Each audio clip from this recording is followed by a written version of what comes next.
This is an audiobook presentation of The Higher Powers of Mind and Spirit by Ralph Waldo Trine. Some methods of expression. The life of the spirit, or, in other words, the truly religious life, is not a life of mere contemplation or a life of inactivity. As Fichte, in The Way Toward the Blessed Life, has said, true religion, notwithstanding that it raises the view of those who are inspired by it to its own region, nevertheless, retains their life firmly in the domain of action, and of right moral action. Religion is not a business by and for itself which a man may practice apart from his other occupations, perhaps on certain fixed days and hours, but it is the inmost spirit that penetrates, inspires, and pervades all our thought and action, which in other respects pursue their appointed course without change or interruption. That the divine life and energy actually live in us is inseparable from religion. How thoroughly this is in keeping with the thought of the highly illumined seer, Swedenborg, is indicated when he says, "The Lord's kingdom is a kingdom of ends and uses." And again, forsaking the world means loving God and the neighbor, and God is loved when a man lives according to his commandments, and the neighbor is loved when a man performs uses. And still again, to be of use means to desire the welfare of others for the sake of the common good, and not to be of use means to desire the welfare of others not for the sake of the common good but for one's own sake. In order that man may receive heavenly life, he must live in the world and engage in its business and occupations, and thus by a moral and civil life acquire spiritual life. In no other way can spiritual life be generated in man, or his spirit is prepared for heaven. We hear much today, both in various writings and in public utterances, of the spiritual and the spiritual life. I'm sure that to the great majority of men and women, the term spiritual, or better, the spiritual life, means something, but something by no means fully tangible or clear-cut. I shall be glad indeed if I am able to suggest a more comprehensible concept of it, or putting it in another form and, better perhaps, present a more clear-cut portraiture of the spiritual life in expression and action. And first, let us note that in mind and in the teachings of Jesus, there is no such thing as the secular life and the religious life. His ministry pertained to every phase of life. The truth that he taught was a truth that was to permeate every thought and every act of life. We make our arbitrary divisions. We are too apt to deny the fact that the Lord is the Lord of the weekday, the same as he is the Lord of the Sabbath. Jesus refused to be bound by any such consideration. He taught that every act that is a good act, every act that is of service to mankind, is not only a legitimate act to be done on the Sabbath day, but an act that should be performed on the Sabbath day. And any act that is not right and legitimate for the Sabbath day is neither right nor legitimate for the weekday. In other words, it is the spirit of righteousness that must permeate and must govern every act of life and every moment of life. In seeking to define the spiritual life, it was better to regard the world as the expression of the divine mind. The spirit is the life, the world, and all things in it, the material to be molded, raised, and transmuted from the lower to the higher. This is indeed the law of evolution, that has been through all the ages and that today is at work. It is the God power that is at work, and every form of useful activity that helps with this process of lifting and bettering is a form of divine activity. If therefore, we recognize the one divine life working in and through all, the animating force, therefore the life of all, and if we are consciously helping in this process, we are spiritual men. No man of intelligence can fail to recognize the fact that life is more important than things. Life is the chief thing, and material things are the elements that minister to, that serve the purposes of life. Whoever does anything in the world to preserve life, to better its conditions, who, recognizing the divine force at work lifting life up always to better, finer conditions, is doing God's work in the world because cooperating with the great cosmic world plan. The ideal, then, is men and women of the Spirit, open and responsive always to its guidance, recognizing the divine plan and the divine ideal, working cooperatively in the world to make all conditions of life fairer, finer, and happier. He who lives and works not as an individual, that is not for his good alone, but who recognizes the essential oneness of life, is carrying out his share of the divine plan. A man may be unusually gifted. He may have the unusual ability in business, in administration, he may be a giant in finance and administration. But if for self alone, if lack of vision blinds him to the great divine plan, if he does not recognize his relative place and value, if he gains his purposes by selfishness, by climbing over others, by indifference to human pain or suffering, oblivious to human welfare, his ways are the ways of the jungle. His mind and his life are purely sordid, grossly and blindly self-centered, and wholly material. He gains his object, but by divine law, not happiness, not satisfaction, not peace. He is outside the kingdom of heaven, the kingdom of harmony. He is living and working out of harmony with the divine mind that is evolving a higher order of life in the world. He is blind too. He is working against the divine plan. Now, what is the divine call? Can he be made into a spiritual man? Yes. A different understanding, a different motive, and a different object then will follow a difference in methods. Instead of self alone, he will have a sense of, he will have a call to service.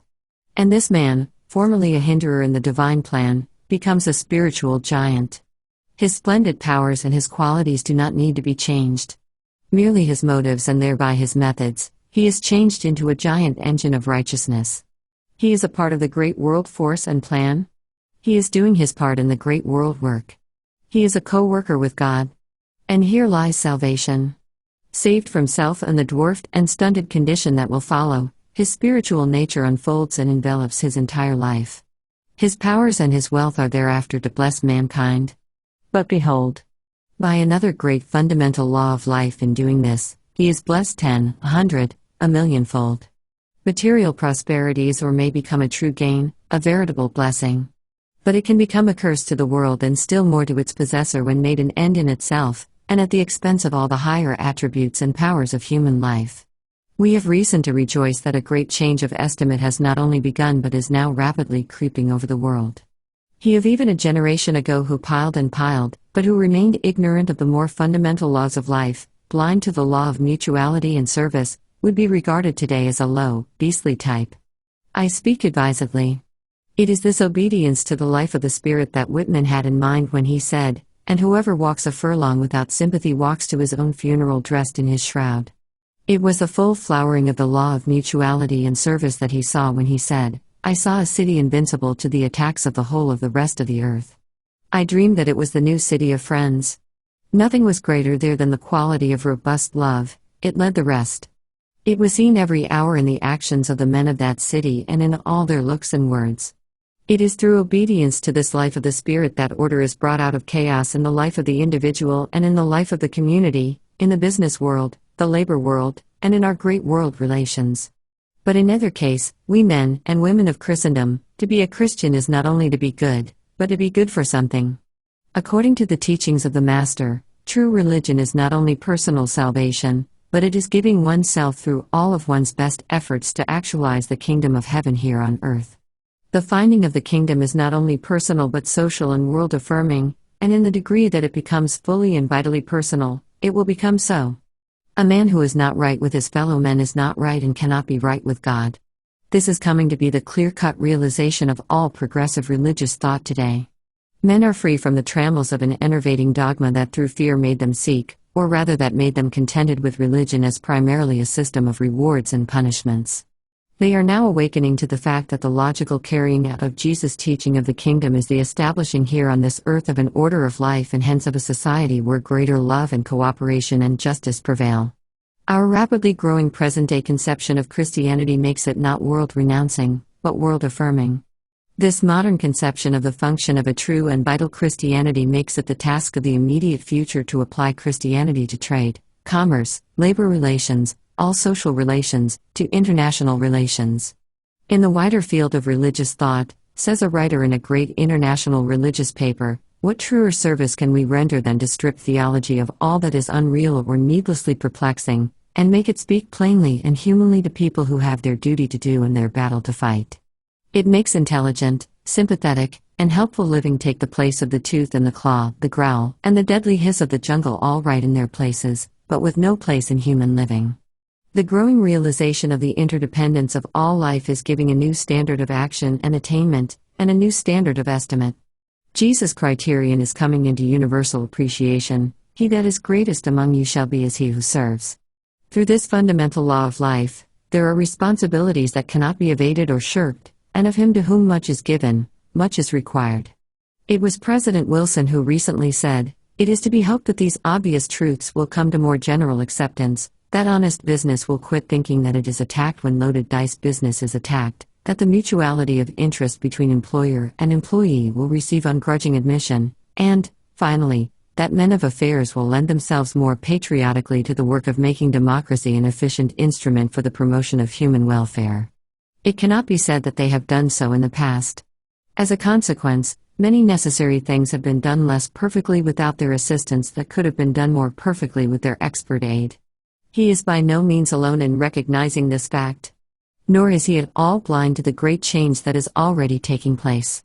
In a recent public address in New York, the head of one of the largest plants in the world, and who started with nothing, has accumulated a fortune of many millions, said, "The only thing I am prouder of than that I have amassed a great fortune is that I established the first manual training school in Pennsylvania. The greatest delight of my life is to see the advancement of the young men who have come up about me."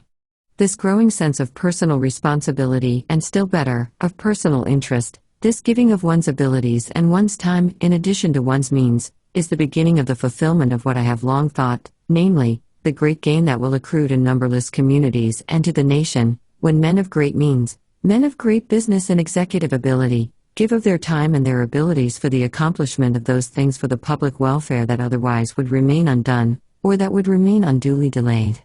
What a gain will also result to those who so do in the joy and satisfaction resulting from this higher type of accomplishment hallowed by the undying element of human service. You keep silent too much.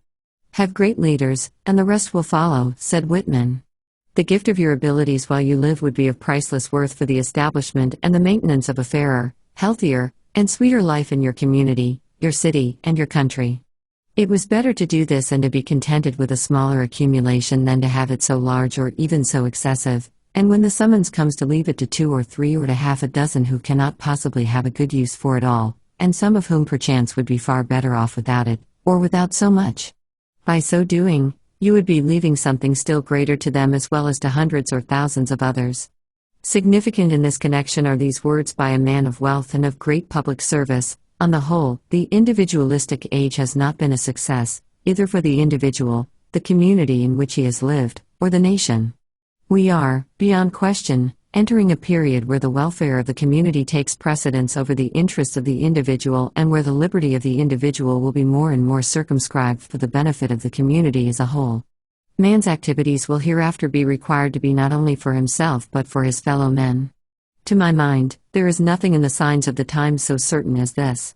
The man of exceptional ability, of more than ordinary talent, will hereafter look for his rewards, for his honors, not in one direction but in two: first and foremost, in some public work accomplished, and, secondarily, in wealth acquired.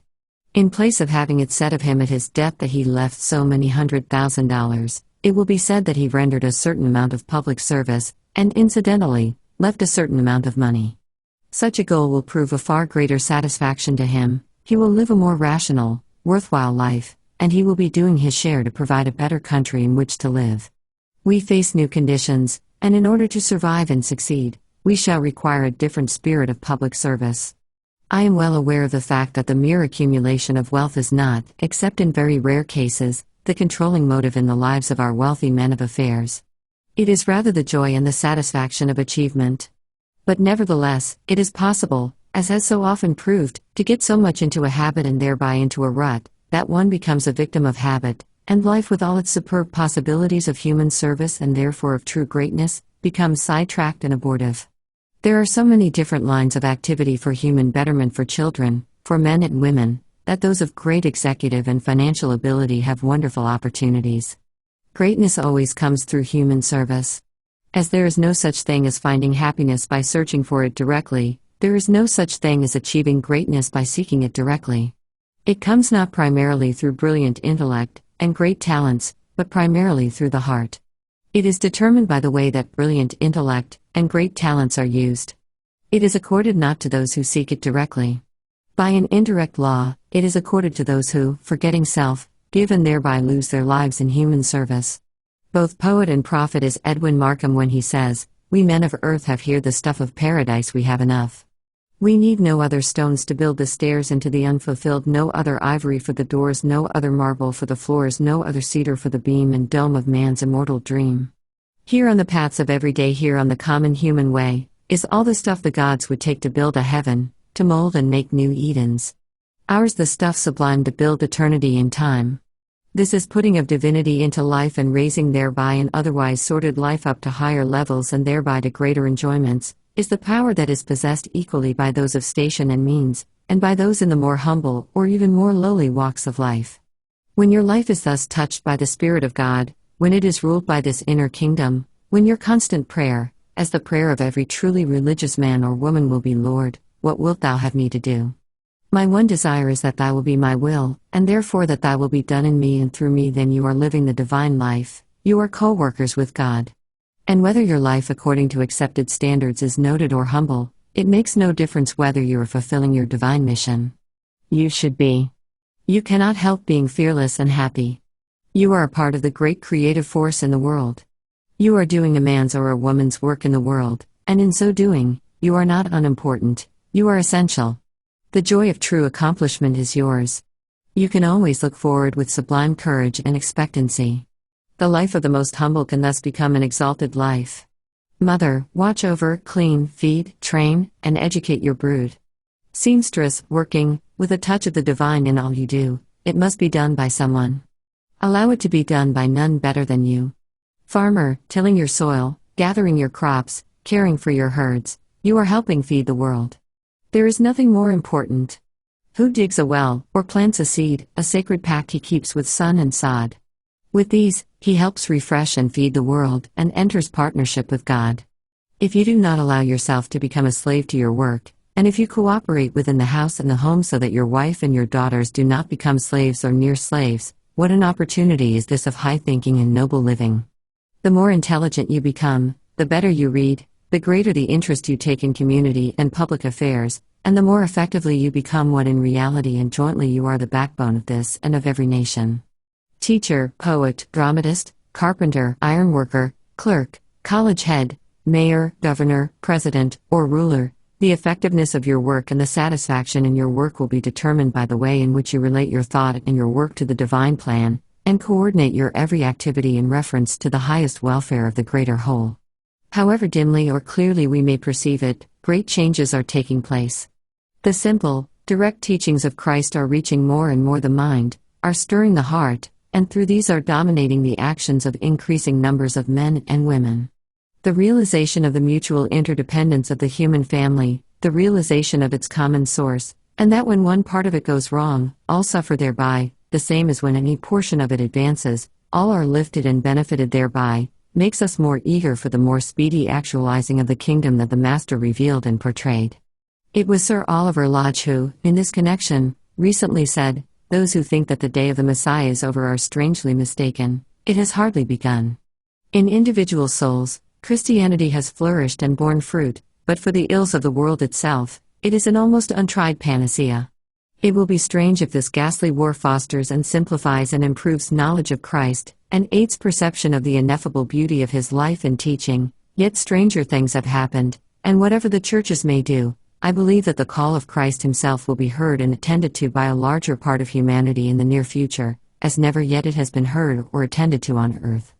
The simple message of the Christ, with its twofold injunction of love, is, when sufficiently understood and sufficiently heeded, all that we men of earth need to lift up, to beautify, to make strong and godlike individual lives and thereby and of necessity the life of the world. Jesus never taught that God incarnated himself in him alone. I challenge any man living to find any such teaching by him. He did proclaim his own unique realization of God. Intuitively and vividly, he perceived the divine life, the eternal Word, the eternal Christ, manifesting in his clean, strong, upright soul, so that the young Jewish rabbi and prophet, known in all his community as Jesus, the son of Joseph and Mary and whose brothers and sisters they knew so well, became the firstborn fully born of the Father. He then pleaded with all the energy and love and fervor of his splendid heart and vigorous manhood that all men should follow the way that he revealed and realize their divine sonship, that their lives might be redeemed from the bondage of the bodily senses and the bondage of merely the things of the outer world, and saved as fit subjects of and workers in the Father's kingdom. Otherwise, for millions of splendid earnest men and women today, his life message would have no meaning. To make men awake to their real identity, and therefore to their possibilities and powers as true sons of God, the Father of all, and therefore that all men are brothers, for otherwise God is not Father of all, and to live together in brotherly love and mutual cooperation, whereby the divine will becomes done on earth as it is in heaven. This is his message to we men of earth. If we believe his message and accept his leadership, then he becomes indeed our elder brother who leads the way, the Word in us becomes flesh, the Christ becomes enthroned in our lives, and we become co-workers with him in the Father's vineyard. The Higher Powers of Mind and Spirit is a motivational book of the New Thought genre, a pioneer of self-help audiobooks, like The Secret and The Law of Attraction.